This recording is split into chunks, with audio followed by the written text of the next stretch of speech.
Eder, McAllister. Sei stato richiamato in procura. Sono stato risentito e praticamente abbiamo fatto una chiacchierata.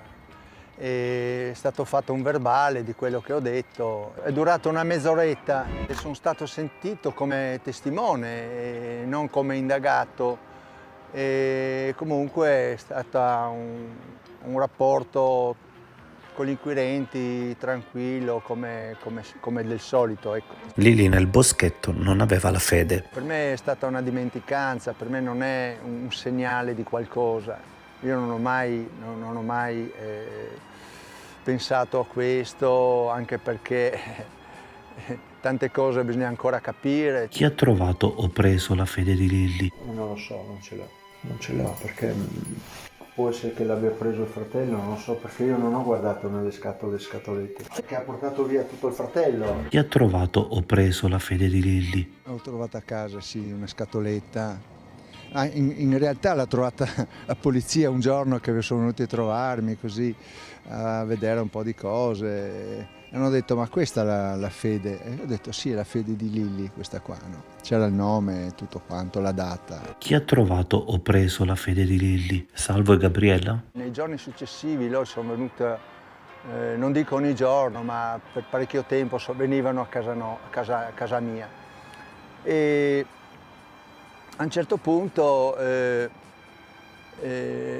Gabriella mi fa: sai, bisognerebbe vedere se ci sono cose magari nel cassetto di Liliana. C'erano la fede, sì, la fede e la catenina della madre. Non riesco a dare una spiegazione del giorno, anche perché per me tutti quei giorni erano più o meno uguali. Guarda, io l'ho detto anche in procura, per me quel primo mese c'è veramente un buio assoluto. Dopo quello che mi ricordo io non riesco a mettere insieme il giorno, come, quando.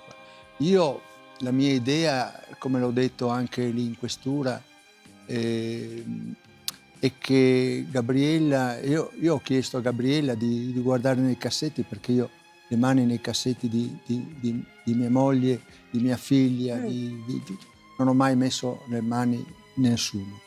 E lei, guardando nel cassetto, ha trovato dei soldi e dopo, almeno credo io, cioè, non lo so, ha trovato una bustina con dentro che c'erano gli anelli, la fede. Sei stato richiamato in procura.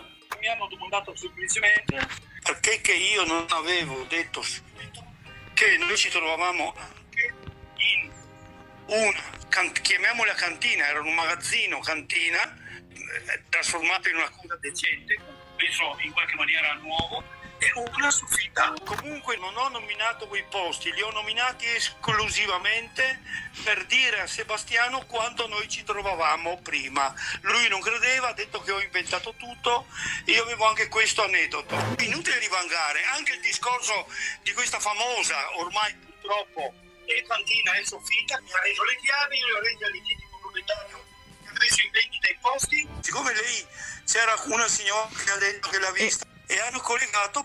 Io e Liliana abbiamo incontrato parecchie volte, una volta mi ricordo qua sulla Napoleonica, sulla passeggiata, che noi eravamo in bicicletta, lei era con un signore che stava passeggiando, poi un'altra volta ci siamo visti in treno, che io e Liliana stavamo tornando da un viaggio, e comunque la conosceva. Probabilmente tu e la tua famiglia state sbagliando testimone, perché in realtà Claudio parlava di quella che vede Liliana il 22 dicembre in zona Ospedale Maggiore. Io la conosco e non è tipo da inventarsi delle cose. Lei no, ma forse tu sì, perché stiamo parlando di due persone diverse. E lei ha visto un fantasma, non ha visto Lilli. Gli è morta il giorno 14, secondo me, secondo tutti. Se è sicura di quello che ha visto, magari di ritornare magari in procura a ripetere queste sue affermazioni, tutto qua. Claudio dice tutto? Guarda, lui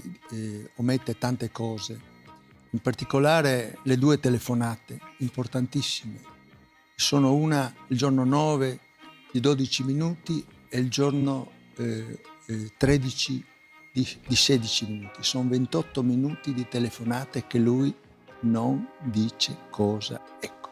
Io invece la testimone la conosco perché è Ilaria Coana, conosco il papà. Infatti io ho parlato con lei poco tempo fa, l'ho incontrata e mi dice: sai, sono io quello che ha visto Liliana. Ah, tu sei? Io non sapevo. Io ho detto: ma se l'hai vista? E invece da quello che ho sentito lei l'ha vista in un autobus, almeno sembra quello che ho capito io, e era vestita in un altro modo. Allora ho detto: allora non è Avete completamente sbagliato testimone. Ehi, non dimenticare di iscriverti a questo canale.